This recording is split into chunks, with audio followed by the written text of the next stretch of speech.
अस्सलाम वालेकुम दोस्तों, क्या हाल है आप सबका। उम्मीद करता हूँ खैरियत से होंगे, ठीक ठाक होंगे।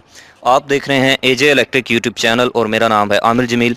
दोस्तों, आज की वीडियो काफ़ी स्पेशल होने वाली है क्योंकि आज की वीडियो में मैं आपको बताऊंगा कि हम जो हमारा इलेक्ट्रिकल सिस्टम होता है इसकी जो हम अर्थिंग करते हैं, जिसको हम जो है वो अमेरिकन इंग्लिश में ग्राउंडिंग कहते हैं और ब्रिटिश इंग्लिश में जो है वो इसको अर्थिंग का नाम जो है वो दिया जाता है। इसकी जो रेजिस्टेंस होती है जिसको हम अर्थ रेजिस्टेंस कहते हैं, उसको कैसे एक डिजिटल अर्थ टेस्टर जिसको हम जो है वो अर्थ रेजिस्टेंस मीटर भी कहते हैं, इसकी मदद से कैलकुलेट कर सकते हैं, मेजर कर सकते हैं। इससे पहले भी दोस्तों मैंने इस मीटर के ऊपर एक वीडियो बनाई थी जिसमें मैंने आपको बताया था कि डिजिटल अर्थ रेजिस्टेंस टेस्टर जो है ये क्या चीज़ होती है, कैसे काम करता है, इसके अंदर कितने पार्ट्स होते हैं और इसकी मदद से हम कैसे जो है वो अर्थ रेजिस्टेंस को कैलकुलेट कर सकते हैं। तो अगर आपने वो वीडियो नहीं देखी तो इस वीडियो के डिस्क्रिप्शन में भी उसका लिंक है, वहाँ पर जाकर आप वो वीडियो देख सकते हैं। लेकिन आज की वीडियो में मैं आपको अर्थिंग को प्रैक्टिकली जो है वो चेक करके अर्थ रेजिस्टेंस मेजर करके इस मीटर की मदद से बताऊंगा कि हमने अर्थ रेजिस्टेंस कैसे कैलकुलेट करनी है। तो दोस्तों यहाँ पर मैं आपको दिखाऊं तो ये जो मेरे पास डिजिटल अर्थ टेस्टर है, इसके अंदर जो है वो टोटल 3 पार्ट्स हैं, जिनमें से पहले नंबर पे एक ये हमारे पास ये मेन इंस्ट्रूमेंट जिसके अंदर जो है हमें रीडिंग शो होगी। दूसरे नंबर पे यहाँ पर हमारे पास 3 डिफरेंट जो हैं वो लेंथेस की और डिफरेंट कलर्स की वायर्स हैं, जिनमें से एक ग्रीन है, एक जो है वो सुरख रंग की और एक पीली तार है। ये जो ग्रीन तार है दोस्तों ये है तकरीबन 2 से 3 मीटर लंबी और इस ग्रीन वायर को हम अपने इस अर्थ पॉइंट के साथ, जहाँ पर हमारा अर्थ पिट जिसको हम कहते हैं, इसके साथ लगा देते हैं। उसके बाद एक और तार है जो पीले रंग की है और ये 5 मीटर लंबी होती है दोस्तों। और उसके बाद तीसरी जो तार है सुरख कलर की दोस्तों, ये 10 मीटर लंबी होती है। तो चलिए दोस्तों, अब मैं आपको बताता हूँ कि हमने इस डिजिटल अर्थ टेस्टर की मदद से कैसे अर्थिंग को चेक करना है, कैसे उसकी रेजिस्टेंस को फाइंड करना है। लेकिन उससे पहले दोस्तों मैं आपको बताता हूँ कि जो रेजिस्टेंस होती है वो इलेक्ट्रिकल में 3 हालतों में 3 शक्लों में मौजूद होती है, या फिर आप कह सकते हैं कि रेजिस्टेंस की 3 इकसाम होती है। सबसे पहली रेजिस्टेंस होती है दोस्तों जो कंडक्टर्स की रेजिस्टेंस होती है, जैसे कॉपर की रेजिस्टेंस, एल्यूमिनियम की, आयरन की, और इसका यूनिट होता है ओहम। और इसको मेजर करने के लिए हम डीएमएम या फिर ओहम मीटर का इस्तेमाल करते हैं। इन सब के ऊपर मैं डिटेल में वीडियोस बना चुका हूं, आप मेरा चैनल विजिट करके वो देख सकते हैं। दूसरी किस्म की रेजिस्टेंस होती है दोस्तों इंसुलेटर्स की रेजिस्टेंस, जिसको हम इंसुलेशन रेजिस्टेंस कहते हैं। मिसाल के तौर पर आपने बिजली के खंभों के ऊपर जो है वो इंसुलेटर्स देखे होंगे बड़े बड़े, या फिर आपने बिजली की तारों के ऊपर जो रबड़ चिड़ी होती है पीवीसी की इंसुलेशन, उसकी जो रेजिस्टेंस होती है दोस्तों उसको कहते हैं हम इंसुलेशन रेजिस्टेंस।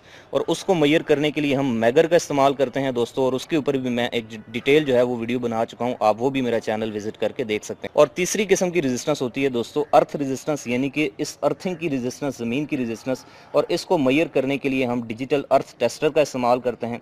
तो चलिए अब मैं आपको बताता हूँ कि सबसे पहले हमने ये जो तीनों वायर्स हैं, ये ग्रीन वायर, रेड वायर और पीली तार, इन तीनों को हमने इस मीटर के साथ कैसे कनेक्ट करना है। तो उसके लिए सबसे पहले दोस्तों मैं आपको बताऊं तो इस मीटर के ऊपर जो है वो इस तरह की ये 3 टर्मिनल, 3 जगह बनी हुई हैं, जिनमें से पहला आप देख सकते हैं ग्रीन है, दूसरा पीला है और तीसरा रेड है। तो इसका साफ मतलब ये है कि आपने जो ग्रीन वायर है इसका ये वाली जो साइड है ये आपने यहाँ पे लगा देनी है। उसके बाद जो पीला टर्मिनल है उसके अंदर दोस्तों आपने ये जो पीली वाली वायर है इसका ये टर्मिनल लगा देना है कुछ इस तरीके से, और उसके बाद इस रेड टर्मिनल के अंदर आपने ये रेड वाली वायर लगा देनी है। तो ये तो हो गए दोस्तों इसके कनेक्शन। आप देख सकते हैं कि मैंने तीनों वायर्स को इसके साथ इस तरह से कनेक्ट कर दिया है। अब उसके बाद अगला काम ये करना है दोस्तों हम कि हमने ये जो ग्रीन वायर है दोस्तों, सब्ज रंग की तार, इसको हमने इस अपने अर्थ पॉइंट के साथ जोड़ देना है। यहाँ पे दोस्तों मैं आपको बताऊं तो यहाँ पर इस जगह को हम, इस गड्ढे को कहते हैं अर्थ पिट, यानी कि इसके अंदर जो है हम अर्थिंग करते हैं ज़मीन के अंदर एक गड्ढा खोद के। और उसके बाद यहाँ पर इस पॉइंट में आपको 2 तारें नज़र आ रही हैं। एक ये तार है जो कि यहाँ पे इस पाइप के जरिए बाहर आ रही है, और उसके बाद ये जो दूसरी तार है ये इस पाइप के जरिए ज़मीन के नीचे जा रही है, तकरीबन 10 फुट नीचे।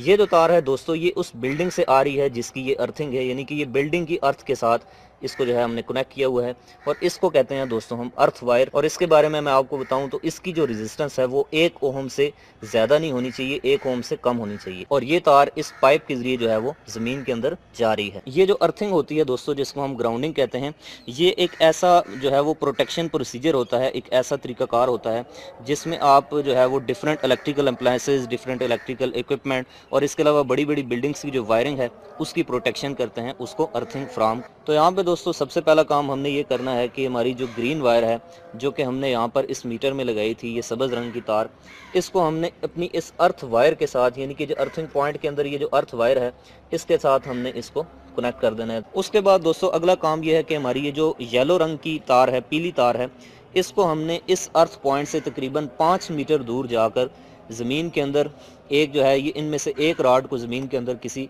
हथौड़ी की मदद से ठोंक के उसके बाद जो है वो इस तार को उसके साथ लगा देना है, कनेक्ट कर देना है। तो चलिए मैं आपको लगा के दिखाता हूँ। तो दोस्तों आप देख सकते हैं कि ये वो 5 मीटर दूर जो है ये पॉइंट है। इसकी यहाँ पर इस जगह के ऊपर मैं अपने इस इलेक्ट्रोड को जो है वो ज़मीन के अंदर थोड़ा सा दबा के उसके बाद एक हथौड़ी की मदद से इसको ज़मीन के अंदर लगा लेता हूँ। तो ये आप देख सकते हैं मैंने इसको 5 मीटर दूर उस अर्थ पॉइंट से यहाँ पे ज़मीन में लगा दिया है। उसके बाद ये जो हमारी 5 मीटर लंबी तार थी दोस्तों, जो पीले रंग की है, इसको हमने कुछ इस तरह से अपने इस अर्थ पॉइंट के साथ लगा देना है। तो ये आप देख सकते हैं कि मैंने इसको इस तरीके से जो है वो इस अर्थ रॉड के साथ लगा दिया है। उसके बाद अगला काम ये करना है हमने कि ये जो रेड वायर है दोस्तों, जो कि 10 मीटर लंबी तार है, इसको हमने 10 मीटर दूर जाके इस अर्थ पॉइंट से वहाँ पर ये दूसरा जो रॉड है, इसमें 2 ही रॉड होते हैं, इसको ज़मीन में लगा के उसके साथ इसको कनेक्ट कर देना है। दोस्तों अब ये 10 मीटर दूर मैं लाकर इस दूसरे इलेक्ट्रोड को ज़मीन में दबा के उसके बाद हथौड़ी की मदद से इसको ज़मीन में ठोंक देता हूँ। तो ये आप देख सकते हैं दोस्तों कि मैंने ये हथौड़ी की मदद से जो है वो 10 मीटर दूर अर्थ पॉइंट से ये रॉड लगा दिया है। अब ये जो हमारी 10 मीटर लंबी तार थी जो रेड कलर में थी, इसको हमने इस इलेक्ट्रोड के साथ इस तरीके से कनेक्ट कर देना। तो दोस्तों आपने देखा कि मैंने इन तीनों वायर्स को कुछ इस तरीके से कनेक्ट कर दिया है कि जो ग्रीन वायर है इसको हमने अपने इस अर्थ पॉइंट के साथ लगा दिया है, और ये जो येलो वायर है इसको हमने इस अर्थ पॉइंट से 5 मीटर दूर ज़मीन में एक अर्थ इलेक्ट्रोड दबा के उसके साथ लगा दिया। और ये जो रेड वायर है जो कि 10 मीटर लंबी है, इसको हमने इस अर्थ पॉइंट से 10 मीटर दूर एक इलेक्ट्रोड दबा के उसके अंदर कनेक्ट कर दिया है। तो चलिए अब मैं आपको बताता हूँ कि हमने इस डिजिटल अर्थ रेजिस्टेंस मीटर या टेस्टर की मदद से कैसे इस रेजिस्टेंस को जो है वो मेजर करना है। तो उसके लिए आप देख सकते हैं कि ये सिलेक्टर स्विच के आगे 5 टर्मिनल बने हुए हैं इसके सिलेक्शन एरिया के अंदर, जिनमें से सबसे नीचे वाला ऑप्शन है ऑफ का, उसके ऊपर अर्थ वोल्टेज का ऑप्शन है जिसके बारे में मैं आपको बाद में बताता हूँ। उसके बाद आप ऊपर देखें तो ये रेजिस्टेंस की 3 रेंजेस बनी हुई हैं, 20 ओम, 200 ओम और 2000 ओम।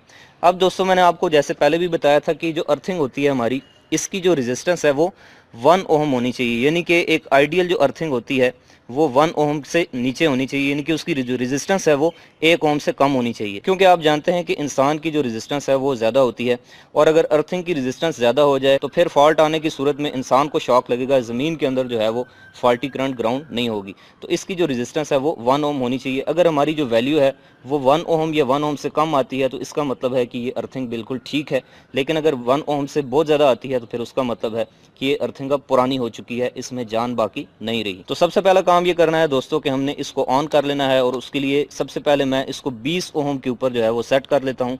और उसके बाद यहाँ पर आप लेफ्ट साइड पे देख सकते हैं तो एक बटन है, लिखा हुआ है प्रेस टू टेस्ट, और उसके ऊपर ये एक लाइट लगी हुई है, और ऊपर यहाँ पर एक छोटा सा लॉक बना हुआ है, यानी कि आपने इसको ऐसे क्लॉकवाइज घुमा के यहाँ पे लॉक कर देना है। और देखें जैसे ही मैंने इसको प्रेस किया है तो यहाँ पर ये वैल्यू आ रही है 1.13 ओम।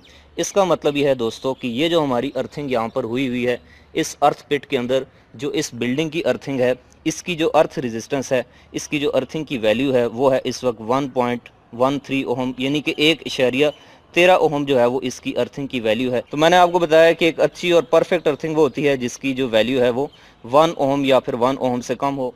तो ये तकरीबन 1 ओम के जो है वो बराबर आ रही है, तो इसका मतलब है कि ये अर्थिंग बिल्कुल इस वक्त ठीक है, प्रॉपर है। अब यहाँ पर एक और चीज़ मैं आपको बताऊँ तो अगर आपके पास फ़र्ज़ करें यहाँ पर जो है वो 1 लिखा आता है, यानी कि मीटर रीडिंग शो नहीं करता, उसका मतलब ये होगा कि आपकी जो रीडिंग है, आपकी जो अर्थ रेजिस्टेंस है वो 20 ओम से ज़्यादा है। उस केस में आपको इसकी रेंज को बढ़ाना पड़ेगा, और अगर 200 ओम से भी ज़्यादा आती है तो फिर आपको 2000 पे करना पड़ेगा। लेकिन ये याद रखें कि अगर आपकी रेजिस्टेंस 1 ओम से ज़्यादा आती है तो फिर मैंने आपको बताया है कि वो अर्थिंग जो है वो अब ख़राब हो चुकी है। अब यहाँ पर दोस्तों एक और चीज़ जो है वो बड़ी ज़रूरी जो कि मैं आपको बताऊंगा, और वो है ये अर्थ वोल्टेज का ऑप्शन। जब आप अपने सेलेक्टर स्विच को इस अर्थ वोल्टेज के पॉइंट के ऊपर रखते हैं दोस्तों, तो अब आपको यहाँ पर वो वोल्टेज शो होंगे जो कि ज़मीन के अंदर इस वक्त ग्राउंड हो रहे होंगे। तो अभी यहाँ पर ये 0 लिखा आ रहा है, 0 वोल्ट आ रहे हैं, तो इसका मतलब है कि इस वक्त जिस बिल्डिंग की हम अर्थिंग चेक कर रहे हैं इसके अंदर कोई भी फॉल्ट नहीं आया हुआ, कोई भी वोल्टेज ज़मीन के अंदर इस अर्थ वायर के जरिए ग्राउंड। तो दोस्तों इस तरीके से आप एक डिजिटल अर्थ टेस्टर या मीटर को इस्तेमाल करते हुए किसी भी अर्थिंग की जो है वो वैल्यू को, उसकी अर्थ रेजिस्टेंस को मेजर कर सकते हैं, और अर्थिंग को चेक कर सकते हैं कि वो अर्थिंग कितनी पुरानी हो गई है और उसमें कितनी जान बाकी रह गई है। तो अगर आपको इस सारे प्रोसीजर में अगर कोई चीज़ नहीं समझ आई तो आप कमेंट करके मुझसे पूछ सकते हैं। और इस सारे प्रोसीजर के ऊपर मैं पहले भी जो है वो काफ़ी वीडियोज़ बना चुका हूँ। अगर आपने वो वीडियोज़ नहीं देखी तो आप इस वीडियो के डिस्क्रिप्शन में उनका लिंक्स है, उनके ऊपर जाकर क्लिक करके वो वीडियो देख सकते हैं। तो उम्मीद करता हूँ दोस्तों कि आपको जो है वो अर्थिंग चेक करने का, अर्थ रेजिस्टेंस मीटर की मदद से उसकी वैल्यू कैलकुलेट करने का, मेजर करने का तरीका समझ आ गया होगा। तो अगर आपको ये वीडियो अच्छी लगी है, आपको पसंद आई है, तो आप इसको लाइक करें और अपने दूसरे दोस्तों के साथ भी शेयर करें। और अगर आप चाहते हैं कि आपको आइंदा भी इस तरह की इलेक्ट्रिकल से related interesting videos time to time मिलती रहा करें, तो आप मेरे इस यूट्यूब चैनल एजे इलेक्ट्रिक को सब्सक्राइब करके बेल आइकन प्रेस कर दें। मिलते हैं नेक्स्ट वीडियो में, तब तक के लिए अपना बहुत सा ख्याल रखिएगा। अल्लाह हाफिज़।